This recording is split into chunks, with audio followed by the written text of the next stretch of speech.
Welcome to the Comic Construction Review of I Was the Cat by Paul Tobin and Benjamin Dewey from Oni Press. This is a digest size hardcover at 6 by 9 1/4, and it has 192 pages. On the cover, you do have a gloss over the printed art, and then there is like a texture, I think it's just like a dull coat on the rest of the book. That coating is used on the text. Well, everything printed on the spine, and on the back it's on, let's see, it's actually over everything that's printed there as well. The binding is sewn with a steely blue head ribbon, and the interior sheet is an uncoated paper. It's nice and thick. Oni did a really nice job on this book. The art is very I think it's pretty, I don't know how to describe it. It kind of has like a webtoon feel to it in some ways, but it's a little more expressive and I think a little more professional than that. This is a book from 2014, by the way. And so the artist does a really good job of like drawing the cat, although the cat's scale does seem to kind of change a little bit.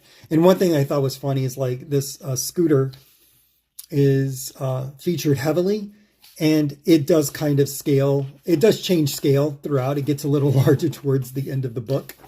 And it's kind of an odd mixture of like, there's some Vespa elements to it, but also some Lambretta elements to it. I'm a scooter nerd, so that's one of those things that would stand out to me. But overall, I think the character work especially is very expressive, as you can see here, and just really nice. And the colors sit really well on this uncoated paper.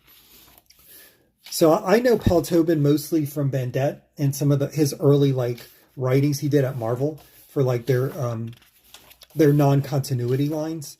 This starts out as kind of a quirky story about a cat that can talk, but then becomes something more. It becomes a treatise on power and money and capitalism and how capitalism can influence and corrupt politics. It's well worth the read. For me, it's a one and done. I've read it. I'm glad I read it. It was a really good book, but I don't feel the need to revisit it. But you should definitely check it out if you're interested in any of those themes, or if you like cats, because it's an interesting look at a cat as a more expressive character than a lot of books can do, really. Thanks for checking out this video. If you enjoyed it, like, subscribe, and share with a friend.